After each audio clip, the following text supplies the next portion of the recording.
మనము చర్చు వెనకటి భాగంలో నిలుచుకున్నామండి. ఈ వెనకటి భాగంలో ప్రాముఖ్యంగా ఏమంటే రాత్రి అన్న మన ఇంట్లో వచ్చి పండుకోమన్నాడు. బట్ నేనే పండుకోలేదు, నేను వెళ్ళిపోయినాను. సరే, అన్నగారికి థ్యాంక్స్. ఇది సాయికులం అనేసి ఈడ చూడండి, తోమా చేసిన అద్భుతము, మరి ఆయన ఇచ్చిన అనేకలకి బాప్టిజం, క్రీస్తుని రక్షకుడుగా అంగీకరించిన వెంటనే అనేకలకి ఆయన ఏం కలిగించిందంటే బాప్టిజం ఇచ్చినాడు. ఆయన్ని ఎందరైతే అంగీకరించినారో వాళ్ళకందరికీ మరి రక్షణ కలుగ చేసినారు.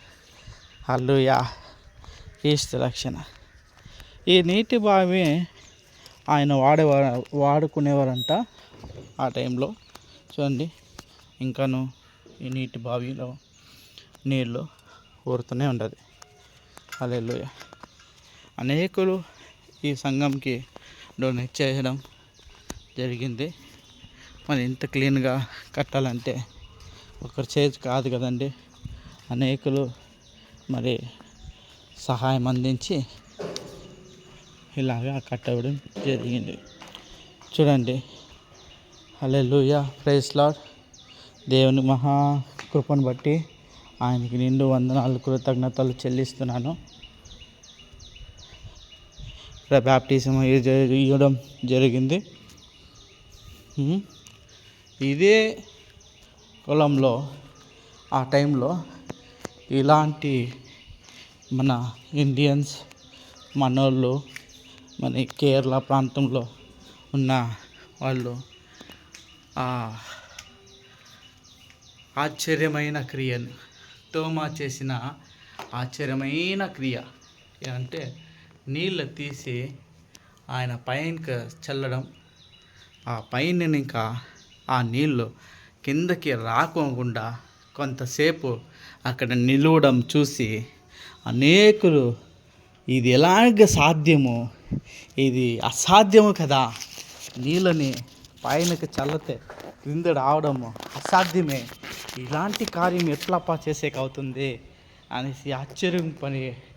చూడండి, అయ్యా మీ దేవుడిని మేము అంగీకరిస్తాము, ఆయనే మాకి రక్షకుడుగా ఉండాలనేసి వాళ్ళు అప్పుడు బాప్టిజం తీసుకోవడం జరుగుతుంది. చూడండి, ఎంత సాదృశ్యంగా పాపము ఇక్కడుండే రోమన్ క్యాథలిక్స్ అందరూ కట్టి దీన్ని కాపాడుతున్నారు. చూడండి, ప్రభు ఒక్కొక్క సంఘంకి ఒక్కొక్క బాధ్యత ఇచ్చినాడు. ఒక్కొక్కరికి ఒక్కొక్క బాధ్యత, ఒక్కొక్క సంఘంకి ఒక్కొక్క బాధ్యత కదా. మన సువార్త ప్రకటించే ఒకరికి బాధ్యత. ప్రభు గొప్పవాడండి, ఆయన ప్రేమ గొప్పది. దేవుడు మాట ఉన్నది కదా, అనేకలైన మీరు ఏక శరీరమై ఉన్నారనేసి మీరెరగరా అనేసి ఆ మాట ఉంది కదండి. అనేకలైన మీరు అంటే నువ్వు రోమన్ క్యాథలిక్ అవ్వచ్చు, నువ్వు పెంతకోస్తల్ అవ్వచ్చు, నువ్వు స్వార్థికుడు అవ్వచ్చు, నువ్వు ఏదైనా కావచ్చు, కానీ అనేకలైన మీరు ఏక శరీరం, ప్రభు శరీరమై ఉన్నారు. మనము ఆయన వాళ్ళము. మనము గొప్పలు చెప్పుకోవడానికి కాదండి, ఆయన సువార్తను ప్రకటించే దాంట్లోనే మనము చాలా ప్రాముఖ్యంగా ఉండాలి. అనేకులకి మన ఇంటి పక్కన ఉండే వాళ్ళకి సువార్త తెలియదు, యేసుక్రీస్తు వారు తెలియదు. దీనికంటే కారణం ఎవరంటే మనమే. ఆయన ఎక్కడో ఇజ్రాయెల్ దేశంలో ఉండే వ్యక్తి, ఆయన వాళ్ళ దేశంలో దాటుకొని వాళ్ళ జాగాలు తిరుక్కొని ఆయన వచ్చి మన ఇండియాకు వచ్చి సువార్త ప్రకటించి ఆయన మరి మెడ్రాస్ ప్రాంతంలో అక్కడ ఆయన చంపబడినాడు.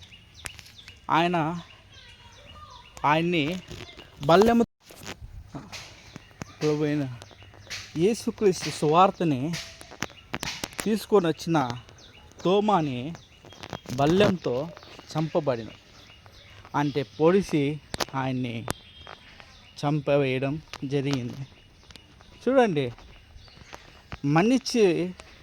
మంచిది చొప్పితే ఎవరికైనా కానీ వ్యతిరేకంగా కలుగుతుందండి.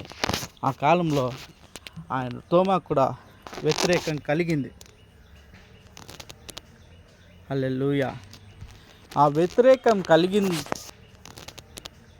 హల్లెలూయా. ఆ వ్యతిరేకం కలిగిన తక్షణమే తోమా పైన అనేకులు పగుపట్టినారు. ఆయన్ని చంపడం, ఆ కంకణం కట్టుకున్నారు, ఆయన్ని చంపబడి. ఇప్పటికీ కూడా మంచిది చేసేవాళ్ళు ప్రతి ఒక్కరికి మనం చూస్తున్నాం, టీవీలో చూస్తున్నాం. అనేక ప్రాంతంలో మన తమిళనాడులోనూ ఒక సాదృశ్యం తీసుకోవచ్చు. అనేక ప్రాంతంలో ఒక జర్నలిజంలో మంచిగా పోరాడే వాళ్ళని కానీ, మంచి గురించి పోరాడే వాడికి మరణం గిఫ్ట్. హల్లెలూయా.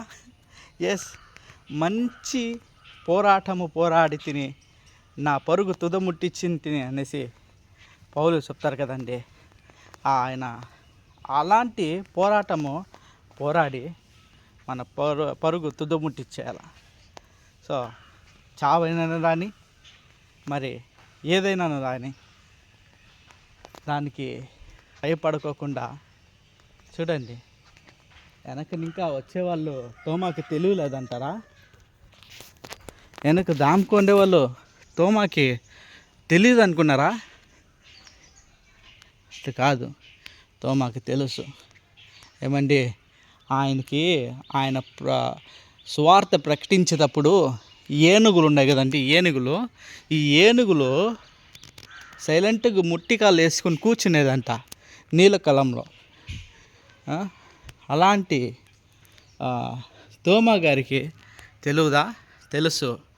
అంటే ఆయన ఇలాగే ఇలాంటి ప్రాంతంలోనే ఆయన మరణం పొందాలనేసి ఏర్పరచబడింది. హల్లెలూయా. స్తోత్రం, దేవునికి స్తోత్రం. హల్లెలూయా. ఆయన మహా గొప్ప దేవుడు, మహాపరిశుద్ధుడు. తోమా గారి శరీరాన్ని ఇక్కడ ఇలాగా ఉంచడం ఒక సాదృశ్యం అండి.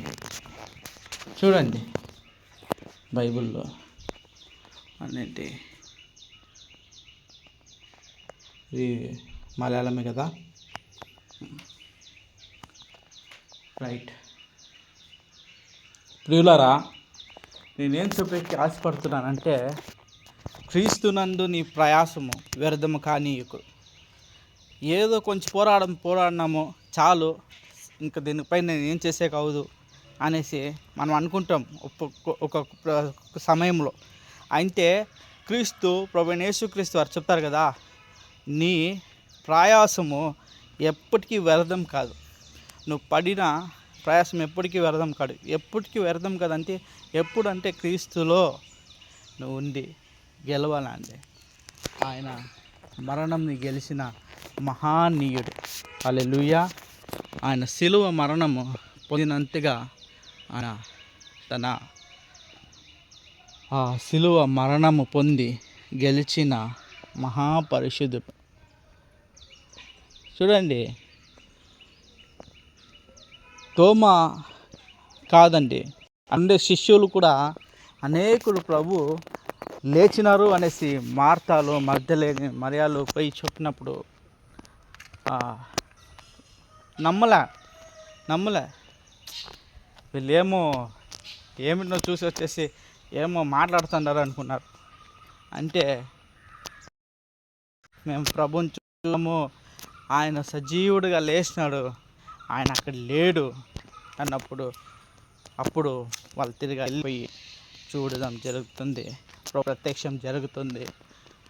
అక్కడ కావలి వారు ఉన్నారు కదండి, ఏమైతే ఈ యూదులు మరి యాజకులు వీళ్ళంతా ఏమంటున్నారంటే, శాస్త్రులు అంటే, ఈ మనిషి 3వ రోజు లేస్తాను అనేసి తర్వాత అతను చెప్పినాడు. అంటే ఆయన చెప్పుకొని తిరిగినాడు, నేను లేస్తాను, నన్ను శిలువ మరణం అప్పగిస్తూ నేను తిరిగా బ్రతుకుతాను అని చెప్పినాడు. కాబట్టి వాళ్ళ శిష్యులు ఎత్తుకొని పోయేసి ఆయన దేహంని దాచిపెట్టేశారు. కాబట్టి ఇక్కడికి కావాలనేసి అక్కడ రాజుగా ఉన్న ఒక పెంతి పిలాతుతో కానీ వాళ్ళకాడిని ఇంకా తెగుకొని మరి సైనికుల్ని అక్కడ ఒక సీల్, ఒక బండ తొరలించి ఆ బండకి సీల్ వేస్తుంది. ఆ సీల్ వేసి ఆవిలు వారిని ఉన్నారు. అప్పుడు ప్రభు ఒక దూత ఆ బండిని పొర్లించి అక్కడ గొప్ప వెలుగుని ప్రకాశింపచేసినప్పుడు అక్కడ ఉండేవాళ్ళు కావలి వారు వణిపోయి ఇది జరిగిందనేసి ఎవరైతే వాళ్ళ యూలు పరిచయులు శాస్త్రులు వాళ్ళ కాడిపోయి చెప్పినప్పుడు వాళ్ళు కొంచెం డబ్బు ఇచ్చి ఈ మాట ఎవరికి చెప్పదు, చెప్తే మా ప్రాణంకి ముప్పు కూడా దీంట్లో పాలిబోతులయ్యాను కాబట్టి ఈ మాట ఎవరికి చెప్పదు, మీరు ఆయన శిష్యులు మమ్మల్ని కొట్టి ఆయన దేహం ఎత్తుకొని పోయేసి వాళ్ళు అక్కడ చెప్పడం జరుగుతుంది. ఇప్పటికీ కూడా ఇస్రాయేల్ మధ్యన ఈ క్షమించాలి ప్రియులారా, ఇక్కడ ఇంకా వాయిస్ బ్రేక్ అవుతా ఉంటుంది. సో ఆయన దేహాన్ని అక్కడి ఇంకా ఎత్తుకొని పోయి అంటే వాళ్ళ శిష్యులు దాంపెట్టినారు అనేసి ఆ ఒక మాట ఇప్పటికి కూడా ఇస్రాయేలీలో చెలరేగుతుంది. మరి ఇస్రాయేల్ దేశం కోసం ప్రార్థన చేయండి, అక్కడ ఉండే జనాల కోసం ప్రార్థన చేయండి. Praise the lord, hallelujah.